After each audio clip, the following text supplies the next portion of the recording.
Here, I want to get your good side. Can you look left? Sorry, can you look right?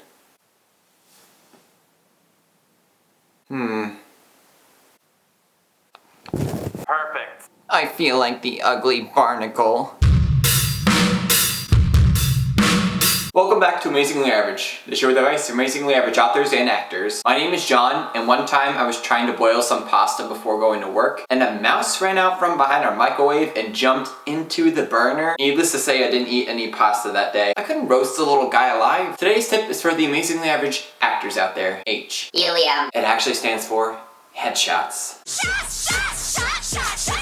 Nearly all of your auditions are going to come from a client coming to your agent and then seeing your headshot and deciding that you look like the character they want. Sometimes you don't even have to audition, you'll just book roles based off of your headshot. That's happened to me in the past with student films. A headshot is like an actor or a model's business card. It has to be simple, but it has to sell you. It needs to tell a client who you are in one look. Usually for a headshot, you should have the top of your head to a little bit of your torso, so that way a casting director can kind of get an idea of what your build is like. You can cut the top of your head off sometimes, but if you cut off too much, that's definitely gonna affect how many roles you can get, because they won't be able to tell if you're bald. Your headshot has to be in portrait frame. It cannot be landscape. Part of the reason is that the thumbnail image on a computer needs to be easily recognizable. When I went with my interview for my agent, she told me to bring my headshot, so I actually brought 3 options of headshots for her. I brought this one, which we actually use for most of my auditions. I also brought in this other one, which is a little bit more bright, I think.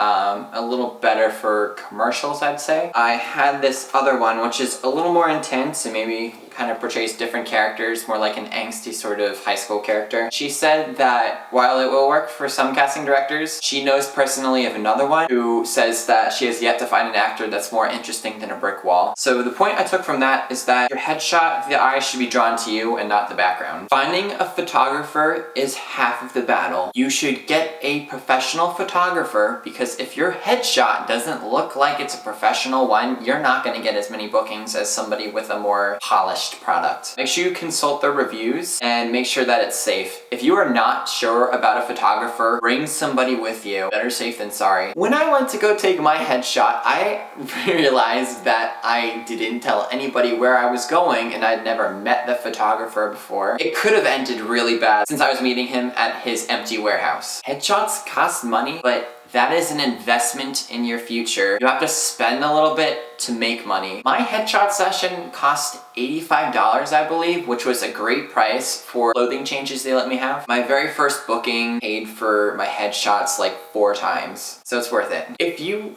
really don't have money, it's okay when you're starting out as an actor to just have a friend take a photo of you. My friend Desiree actually took my very first headshot, which I used whenever I was trying out for student films when I was at Penn State, and it actually helped get me a lot of stuff. How I found my photographer is I found a website called thumbtack.com, and it gave me a list of professional photographers within a certain radius of whatever address that I put in there. I found this awesome photographer named Neil Palumbo, who's based in Lancaster, Pennsylvania. He had his own warehouse for taking pictures, which provided a lot of indirect lighting. He took upwards of it was in the hundreds of photos that he took, and he ended up cleaning up and letting me pick from 200 different photos. I could have 12 cleaned up versions from that. And he was very easy to talk to. Making you feel comfortable is what helps bring out the best. When you are picking which photos you want the cleaned up versions of, make sure you get a second opinion. If you have any friends in the film community,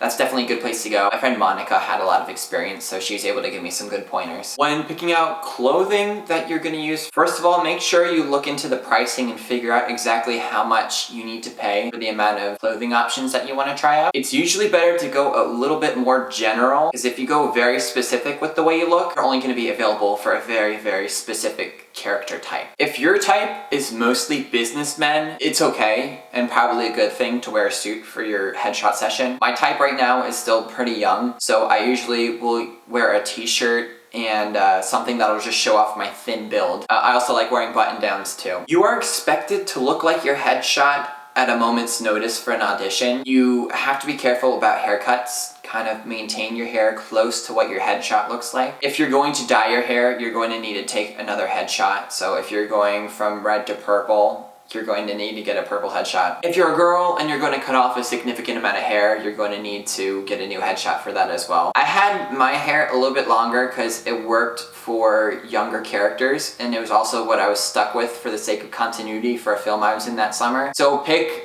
a hair length that is tolerable for you and stick with it. The photographer that's best for your friend will not always be the same one that's best for you. They have specialties. Some specialize in men, others women, some children, comedians, models. Make sure you find somebody that is going to bring out the best you in your photograph. They should be able to recognize your best features and really highlight them so that way you get the best job booking headshot possible. Always shoot in color.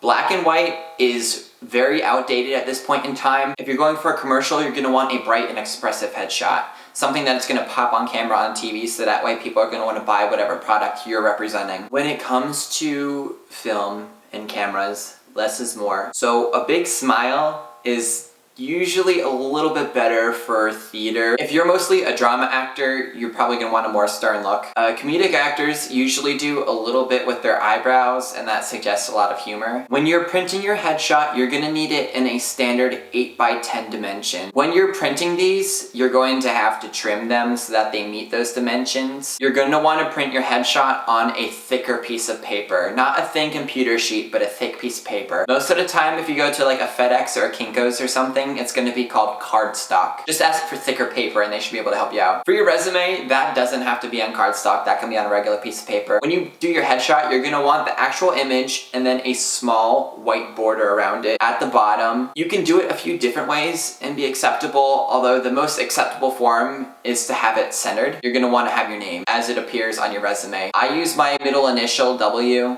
so it's John W. Reddy. When you're going to an audition and you're going to be handing in your headshot and your resume, they want them stapled together. I have my headshot, a white border, my name centered right here, and then I have my resume here as well. I'm going to face the resume in the opposite direction of this when I put them together. Get them flush, make sure they're both trimmed to 8x10, and when you put the staple in, you're going to put it in one of the top corners, and you're going to put it so that way it is right along the edge of the border in the picture itself, so that way it just sort of recedes. There are a couple poses that are okay for headshots, and then there are others which aren't so great. One of the ones that usually doesn't go over well is the I'm on a toilet, where you are leaning way forward and you are leaning on your knees. Another one is the my head is too heavy, where you're resting it on your hands or like this, or in general, your hands shouldn't be in the headshot. Posture should reflect both your build and your attitude. So to reiterate, your headshot should be from about the top of your head to the torso. No back, no legs, no feet, no hands, no shenanigans. Iron your clothes before your photo shoot because wrinkles aren't cute on anybody. And definitely bring options. Sometimes you might not be sure what color is most flattering to your skin tone, and a photographer might be able to help you out with that. Well, the photographer will usually know how to make you look good. You also know yourself pretty well, so you should get a few poses that you know you want, and the photographer is going to do their best to make you happy because you're going to be their reference to other clients. Knock knock. Who's there? Anti-disestablishmentarianism. Actually, I don't know what that word means, but I wanted to try spelling it when I was writing out my notes for this. And I spelt it right on the first try! Definition is apparently opposition to the disestablishment of the Church of England. Leave any questions you have about acting or writing on my Facebook, Twitter, or the comments below. And now it's time for What's in John's Mug?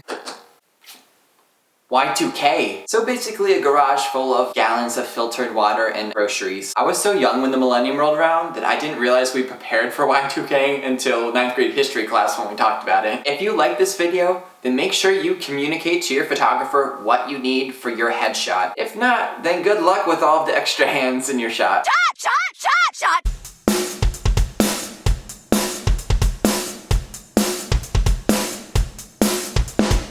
Actually, maybe with selfie sticks, that's the future of headshots.